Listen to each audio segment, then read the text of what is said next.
Events of 2020 and 2021 यानी कि current affairs. इसमें जो मेनली हमारा करंट अफेयर्स डिस्कस करने का मोटिव है, उसमें हम डिस्कस ये करने वाले हैं कि ये जितने भी इवेंट्स रहे हैं, जो भी वो आने वाले जो भी एग्जाम्स हैं आपकी, वो सभी एग्जाम्स के प्रोस्पेक्टिव से होंगे। सो फर्स्ट हमें डिस्कस करना है एसडीजी इंडिया इंडेक्स।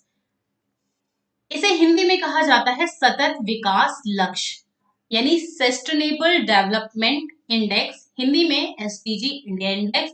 इसे देखिए, इसमें सबसे पहले आपको जानना ये है कि एग्जाम में क्वेश्चन यही पूछा जा सकता है कि इसे जारी किसके द्वारा किया जाता है। सो एसडीजी इंडिया इंडेक्स जो है ये नीति आयोग के द्वारा जारी किया जाता है। हर साल जो है हर साल जारी किया जाता है। तो इस साल जो है ये 3 जून 2021 को जारी किया गया है और ये 2020 एंड 2021 का तीसरा संस्करण आ चुका है, यानी थर्ड।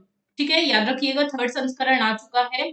अब यहाँ पे इसे जो है मेनली ये जो इस साल का एसडीजी इंडेक्स है, इसे भारत में संयुक्त राष्ट्र के सहयोग से विकसित किया गया है। छोटे छोटे ही की पॉइंट्स होते हैं जिन्हें पकड़कर आपको रखना है, क्योंकि यही छोटे छोटे की एग्जाम में पूछे जाते हैं।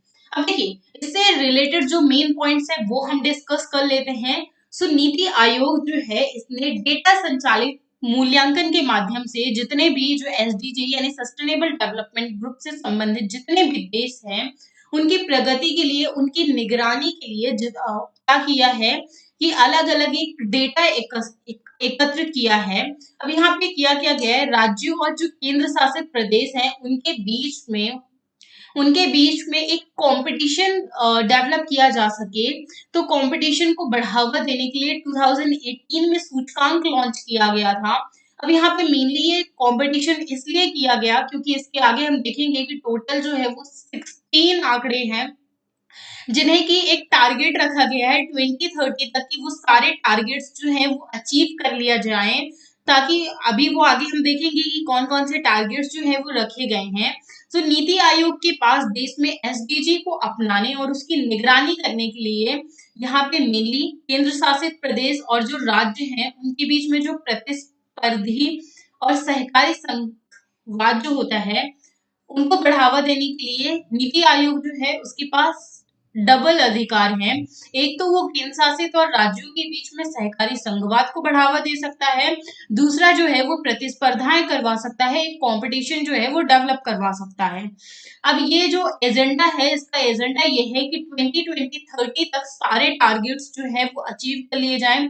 जैसे कि उसमें टारगेट्स सस्टेनेबल डेवलपमेंट गोल्स में कुछ टारगेट्स रखे गए हैं, जैसे कि नो पावर्टी, गरीबी जो है वो नहीं होना चाहिए, जीरो हंगर होना चाहिए, गुड हेल्थ एंड वेलबींग होना चाहिए, क्वालिटी ऑफ एजुकेशन, जो भी एजुकेशन राज्यों के द्वारा प्रोवाइड करवाई जा रही है वो एक क्वालिटी ऑफ एजुकेशन होना चाहिए। उसमें मेनली जो फोकस होना चाहिए वो कंटेंट में होना चाहिए, कॉन्सेप्ट में होना चाहिए। ठीक है, तो ऐसे ही कुछ जो इंडेक्स है वो बनाए गए हैं। टोटल जो है वो 16 टारगेट्स जो है इसके द्वारा स्थापित किए गए हैं।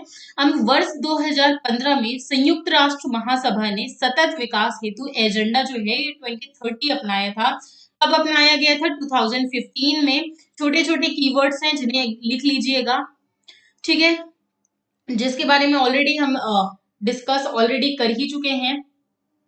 सो एसडीजी इंडिया इंडेक्स 2020 जो है ये एक ऑनलाइन डैशबोर्ड के तरीके से होता है, जिसमें सारी नीतिगत, नागरिक समाज, व्यवसाय और शिक्षा के क्षेत्र में सबसे ज्यादा ध्यान दिया जाता है। यहाँ पे मेनली जो फोकस किया जाता है वो इसी में इनका फोकस किया जाता है। अब इसमें देखिए, जैसे टोटल जो स्कोर होता है, अब इस साल का स्कोर देख लेते हैं कि कितना है। इस साल का स्कोर भी बहुत ज्यादा इम्पोर्टेंट है। अब देखिए, मेनली जो देश के जितने भी इनमें पिछले साल जो था, पिछले साल के जो नंबर्स थे उसमें टोटल 6 अंकों का सुधार हुआ है। 2019 में ये 60 हुआ करता था एंड 2020-21 में ये टोटल जो ये स्कोर है वो 66 हो चुका है। अगर ये स्कोर मेजर कैसे करते हैं पहले मैं आपको ये बता देती हूँ, तब आपको यहाँ पे आगे की चीजें जो है वो समझ में आएंगी।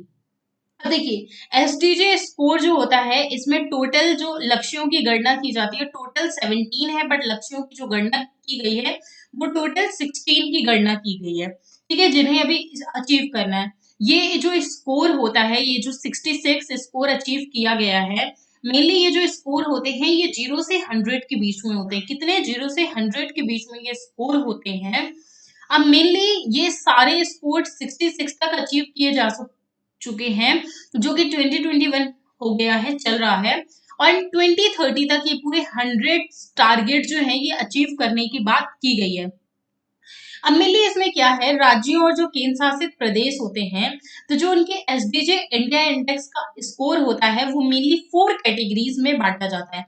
पहली होती है एस्पिरेंट कैटेगरी। ये जो एस्पिरेंट कैटेगरी है ये 0 से 49 के बीच में होती है। एंड अचीवर कैटेगरी जो है, ये अचीवर कैटेगरी 100 को दर्शाती है, जिसमें कोई भी राज्य नहीं है, यानी टोटल जो 100 का आंकड़ा है अभी वो किसी भी राज्य या केंद्र शासित प्रदेश ने अचीव नहीं किया है। उसके बाद परफॉर्मर जो होता है, परफॉर्मर की श्रेणी जो होती है ये 56-64 के आसपास में होती है। एंड उसके अलावा एक और जो होता है अचीवर की, हमने बात कर ली, फ्रंट रनर जो होता है, फ्रंट रनर का जो नंबर होता है वो होता है 65 से 99 के बीच में। तो अब देखिए इस साल का आंकड़ा क्या रहा है। अब इस साल के आंकड़े को हम देख लेते हैं। सो अचीवर की श्रेणी में कोई भी राज्य नहीं रहा है, किसी भी राज्य ने अभी अपने टोटल 100 टारगेट्स नहीं कंप्लीट किए। 14 राज्य और केंद्र शासित प्रदेश जो है ये परफॉर्मर की श्रेणी में है। 22 राज्य और केंद्र शासित प्रदेश यानी यूटी, यूनियन टेरिटरीज जो है ये फ्रंट रनर की श्रेणी में है। ठीक, उम्मीद है मुझे कि ये छोटा सा कॉन्सेप्ट जो था ये आपको समझ में आ गया होगा। इंडिया ने 2020 में ही स्वच्छ ऊर्जा, शहरी विकास और स्वास्थ्य से संबंधित जो एसडीजी में जितने भी महत्वपूर्ण जो सुधार देखे थे, ये मेनली सुधार इन एरियाज में देखे गए थे। लेकिन वहीं पर हम देखते हैं कि उद्योग में, नवाचार में, बुनियादी ढांचे में, इनके साथ साथ आर्थिक विकास जैसे जो एरियाज हैं इनमें सही ढंग से कार्य नहीं किया गया। इनमें जो भी एरियाज रहे हैं अभी उनमें सही ढंग से कार्य नहीं किया गया है।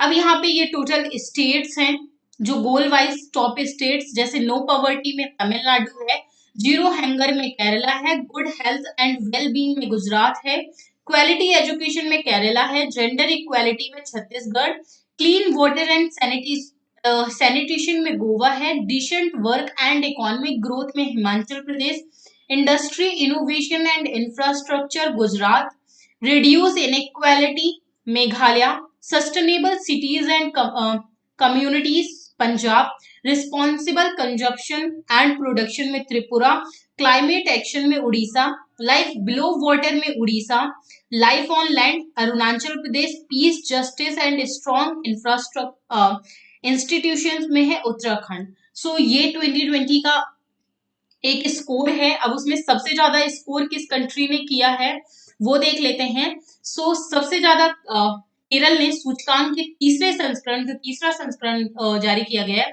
उसमें 75 स्कोर किया है।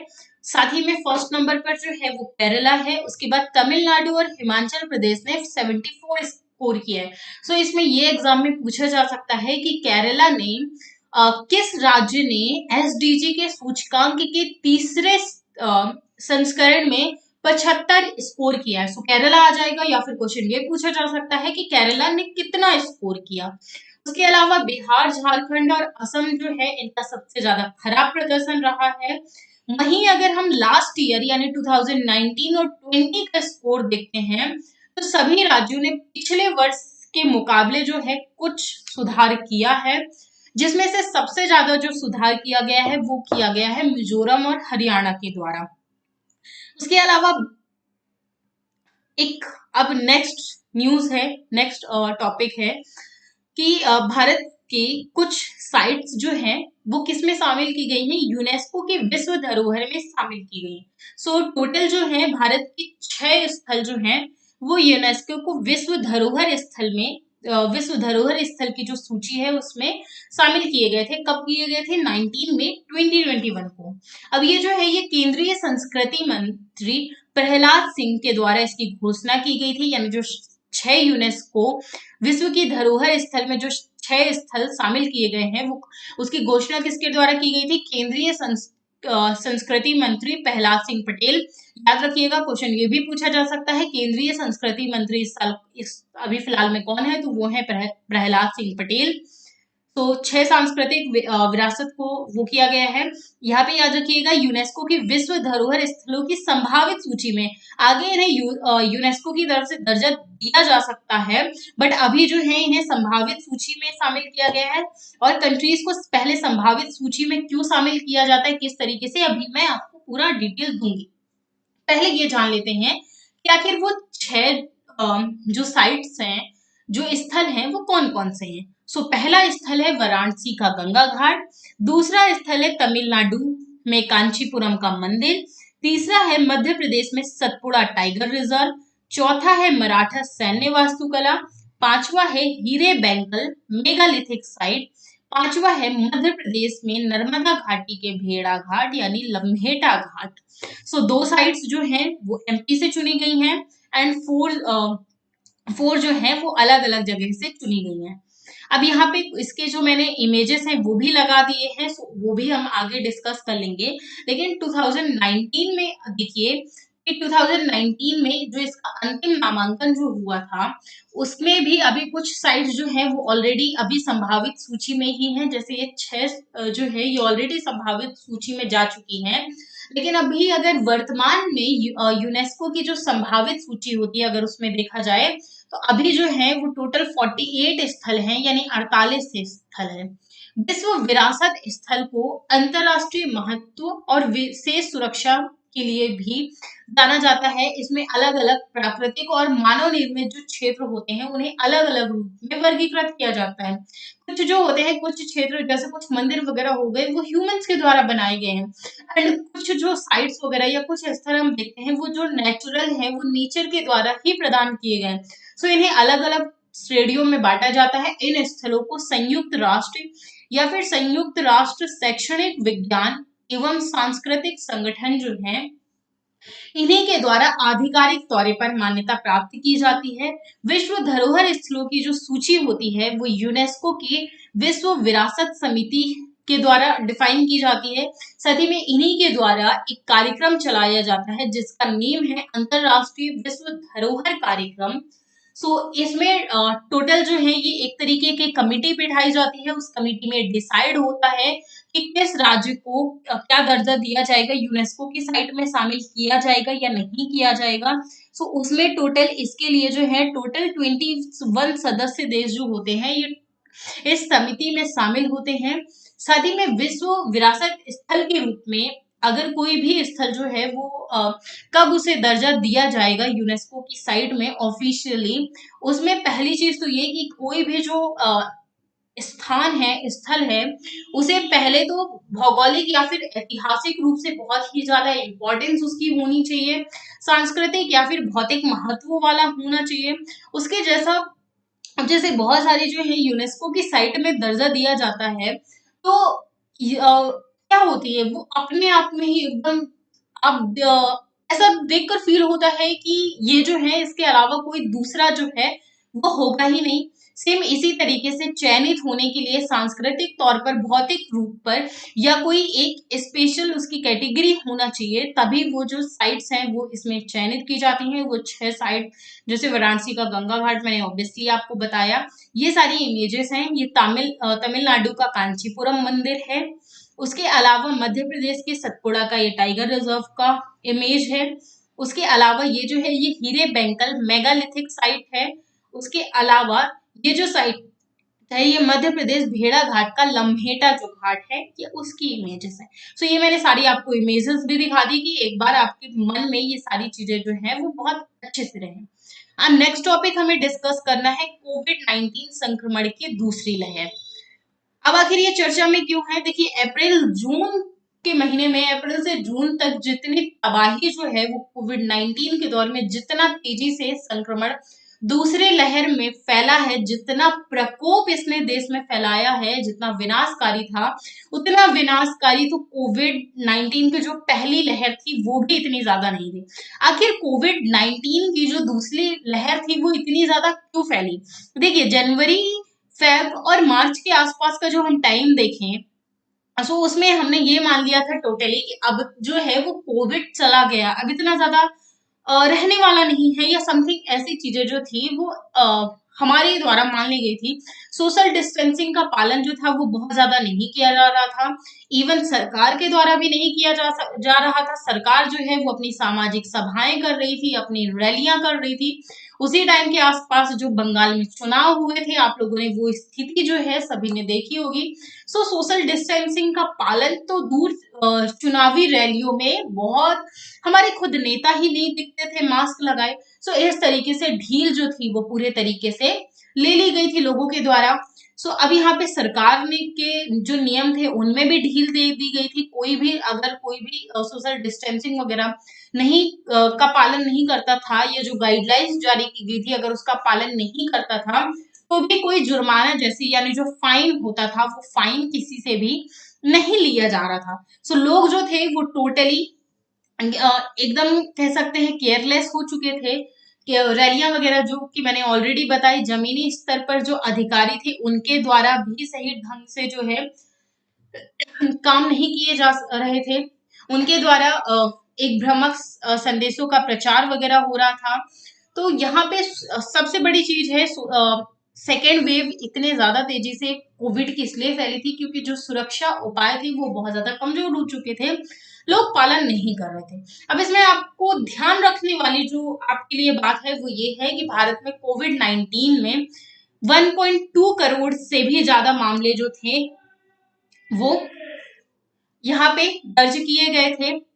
सो उसके अलावा एक और आपके लिए जो जानने वाली बात है कि संक्रमण की दूसरी लहर के दौरान जो है कुछ कंटेनमेंट जोन का भी निर्धारण किया गया था। कंटेनमेंट जोन वो है जहाँ पे कोई ना कोई केसेस वगैरह पाए जाते थे, ज्यादा केसेस होते थे। उन्हें क्या कर दिया था जाता था, कंटेनमेंट जोन घोषित कर दिया जाता था। वहां कोई जो था वो आ जा नहीं सकता था, वो इसलिए ताकि किसी का जो है वो आवागमन होगा तो ज्यादा लोगों में केसेस फैलने के चांसेस है। उसी के द्वारा शहरों में लोगों की मांग ये हुई सरकार के द्वारा अधिकारियों से, क्या है, माइक्रो कंटेनमेंट, एक टर्म आपने सुना होगा, माइक्रो कंटेनमेंट अपनाने के लिए वहां के ऑफिसर से कहा गया था। अब ये माइक्रो कंटेनमेंट क्या होता है, मान लीजिए कि आपका आपका घर है, मान लेते हैं कि मेरा ही घर है, अब उसमें मुझे क्या है कोविड, मुझे जो है वो कोरोना हुआ। खैर ये जो सेकेंड वेव आई थी उसमें मैं ऑलरेडी कोरोना से पीड़ित हुई थी, नो डाउट। चलिए उसी टाइम का एग्जांपल जैसे हम ले लेते हैं कि मान लीजिए कि उस टाइम पे मेरे घर को माइक्रो कंटेनमेंट जोन घोषित कर दिया जाता, यानी सिर्फ जो मेरा घर है उसी को क्या कर दिया जाता, माइक्रो कंटेनमेंट जोन के रूप में घोषित कर दिया जाता कि कोई जो था वो मेरी बिल्डिंग में या मेरे घर में आ जा नहीं सकता था, और जो लोग थे वो भी बाहर नहीं जा सकते थे, या कुछ लोग जो है वो अलग रहेंगे, सिर्फ वो ही बाहर जा सकते हैं, वो भी सिर्फ एसेंशियल चीजों के लिए।